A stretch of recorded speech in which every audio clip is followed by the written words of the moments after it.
Hello, and welcome to the University Writing Center and this video tutorial on micro moves for literature reviews. We hear from a lot of graduate students with questions about literature reviews, and we find that it can be valuable to revisit a few moves that can make a big difference when developing effective literature reviews. Literature reviews are a writing situation that many of us begin practicing in our graduate programs. As you learn about writing literature reviews, you'll often encounter resources that help you understand the big picture moves in literature reviews, including purpose, focus, structure, organization, and topic sentences. These lessons and resources certainly support your work conceptualizing and drafting your literature review in many ways, but often don't acknowledge some of the smaller writing moves also essential to writing literature reviews. To further support understanding of these also essential moves, this video introduces 3 important micro moves that are necessary for writing effective literature reviews. These 3 micro moves are consistently citing original source material, effectively paraphrasing to support analysis, and persuasively synthesizing sources. By learning and practicing these 3 micro moves, you can develop more effective literature reviews. Here is a sample literature review paragraph. I'll read it aloud. Anderson, 1999, suggests that children raised in long-term foster homes are as likely to be psychologically healthy as those who are raised by their birth parents. Rostel Brooks, 2001, argues that this is not the case. Quote, foster children tend to do more poorly than their non-foster counterparts, end quote, page 45. Similarly, another study points out the, quote, clear drawbacks for foster children when projecting healthy psychological outcomes, end quote, Washington 2012, page 56. Patel, 2014, also notes that the family environment matters significantly for foster children. Zlotnick's study, 2009, conducted across Britain, quote, studied the effects of foster placement for 16,145 subjects at regular intervals over a period of 3 decades, end quote, page 101. They found that those who had spent time in foster care were more likely to drop out of high school, be expelled, and face homelessness as adults, Zlotnick, 2009. This affects a significant population, as, quote, estimates on homeless children and youth from more than 20 years ago to very recently have remained fairly consistent, ranging between 1.5 to 1.7 million. Chalimsky, 1982, the National Center on Family Homelessness, 2009, Toro, Dvorsky, and Fowler, 2007, end quote, Zlotnick, 2009. This paragraph offers excellent examples of some of the most common difficulties that emerge when writing literature reviews. These are common missed opportunities in literature reviews: listing sources instead of synthesizing them, quoting what could easily be paraphrased, and citing someone else's discussion of sources rather than collecting information from the original sources. These missed opportunities ultimately not only impact your ethos or credibility, but also impact how effectively you're communicating how your research fits into these conversations. To improve ethos and communicate more effectively, you can foreground your own analysis by engaging the 3 micro moves: synthesizing sources and making connections, paraphrasing to support analysis, and citing from original sources. Let's talk a bit more about each of these moves in turn. I'll first discuss why the move is valuable, and then move through how you can practice the move in your literature reviews. First, I'll discuss the micro move consistently citing original source material. When you're reading your sources, you often find moments where the source has cited information from another source, as in the example to the left. If you include the information this way, you are simply citing Zlotnick's interpretation of information from Chalimsky, the National Center on Family Homelessness, and Toro, Dvorsky, and Fowler. Without going back to the original sources, you cannot ensure that the interpretation is correct or that the information is updated. To demonstrate your due diligence and build your ethos by ensuring accuracy, relevance, and your own interpretation of sources, you must always cite information from the original source, as in the revision to the left. So what does it mean in practice to cite original source material? First, whenever you find data or evidence that seems compelling or important for your literature review, check if the information is unique to the source you found it in, or if it is cited from another original source.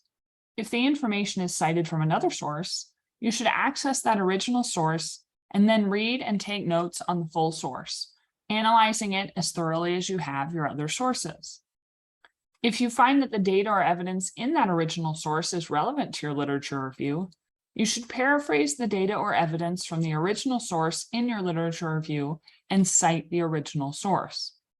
By citing all of your data and information from the original source, you demonstrate your due diligence and improve your ethos. Now I'll discuss the second micro move, effectively paraphrasing to support analysis. Paraphrasing, rather than quoting, allows you to more effectively integrate ideas to support your own arguments. When you quote, you demonstrate that you can read and write out another person's ideas, as in the original to the left. When you paraphrase, you demonstrate that you can analyze and understand another person's ideas to support your own purposes, as in the revision to the left. While you might need to quote in specific situations, especially when offering an exact definition or responding to an author's exact wording, in general, paraphrase and summary are most effective in literature reviews. So what does it mean to effectively paraphrase? Many of you are familiar with the moves of paraphrasing, but I always find it helpful to revisit some of these foundational practices. Paraphrasing means taking one sentence of an article or source and changing the grammatical structure and language of that sentence without changing the meaning. Paraphrase is different from summary. Summarizing means taking information from a longer text and offering a greatly condensed version of that information. For these sites, we're focusing on paraphrase. For example, here's the original sentence with a quoted passage. Zlotnick's study 2009 conducted across Britain, quote, studied the effects of foster placement for 16,145 subjects at regular intervals over a period of 3 decades, end quote, page 101. In this quoted passage, you notice a few things. The main verb, which is studied, what is being studied, the effects of foster placement, the population being studied, 16,145 subjects, and how long they are being studied, a period of 3 decades. You'll include these 4 elements in your paraphrase as well, using different grammar and word choice. So remember that these are the 4 elements of the quote we're hoping to convey in our paraphrase. The main verb, originally studied, what is being studied, originally the effects of foster placement, the population being studied, originally 16,145 subjects, and how long they are being studied, originally a period of 3 decades. To paraphrase, you first change the grammatical structure. In this sentence, you could shift what information comes first by moving what is being studied to the end of the sentence. Here's the sentence when you've changed the sentence structure.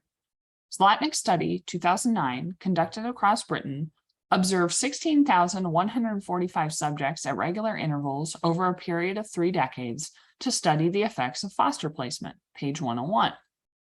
However, large parts of the sentence are still grammatically and linguistically similar, if not identical, to the original source. You need to further revise by using synonyms to change the language used to convey each of these 4 elements. Here's the sentence when you've also revised language. One study conducted across Britain followed more than 16,000 people over the course of 30 years to observe the long-term effects of out-of-home placement. Zlotnick, page 101. What you've done here is transform not only the grammar of the sentence, but also the words you use to convey these 4 main elements. This allows you to demonstrate that you can analyze and interpret Zlotnick's text to support your own purposes. Finally, I'll discuss the third micro move, persuasively synthesizing sources. Synthesizing sources demonstrates your understanding of the larger conversations in the discipline and focuses your writing on your own arguments and analysis, preventing your writing from becoming overwhelmed by other people's voices. Simply listing your sources' arguments puts the focus on the sources and makes it harder for your audience to understand why you're including them. By foregrounding your own analysis and synthesizing sources to emphasize the conversation, you help your audience understand how these findings relate to your analysis. Synthesizing sources as a process begins during your note-taking and extends to the ways you craft the sentences in your literature review. As you're reading your sources, you can make notes about what topics or conversations you feel each source is contributing to and how they are in conversation. You can also identify which sources are taking which positions within each conversation or topic. Diagramming these conversations can help you identify which sources are offering similar perspectives. For example, for the long-term effects of foster care, you might map out your sources thus. Under the heading, Evidence Suggests No Difference from Foster Care and Birth Parents, you would put Anderson, 1999. Under the heading, Evidence Suggests Different Impacts for Children in Care, you would place Rostel-Brooks, 2001, Washington, 2012, and Patel, 2014.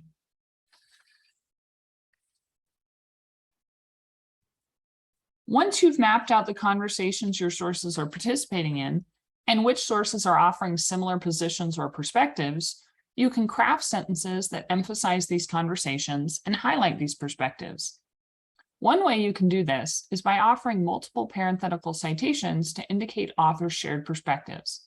In the sample below, 3 sources are listed in a single parenthetical citation to concisely indicate that those sources all share a perspective.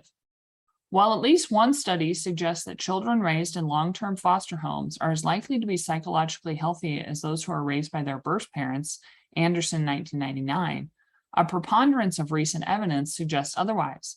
Rostel-Brooks, 2001, Washington, 2012, Patel, 2014. So as we think about these 3 micro moves, how do they support effective literature reviews? As you think about what makes literature reviews effective, you must think about how the language you use supports your development of ethos and your communication of your purpose.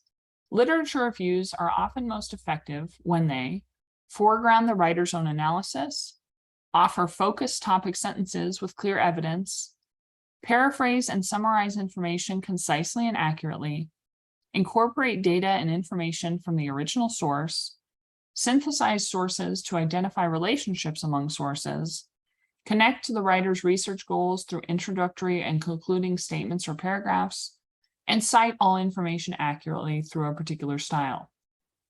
All of these features not only help, as a writer, connect your literature review more clearly to your claim or thesis, but also help your audience better understand the conversations your work is participating in and why your work matters to these conversations. By enacting these micro moves, you can help yourself more effectively achieve the big picture goals of your literature review. As you're continuing your practice writing literature reviews, we hope that this video has been helpful. We also want to highlight the many other resources about literature reviews we've curated on the literature review page of the DU Writing Center portfolio site. These resources include discussions of purpose, organizational guides, handouts with practices, and annotated sample literature reviews, among other resources. Thank you for watching this video exploring micro moves for literature reviews. Do you have a question about a topic addressed in the video? Do you have a question about a topic not addressed in the video? Would you like to meet with a consultant to discuss your literature review? We invite you to email us at wrc@du.edu.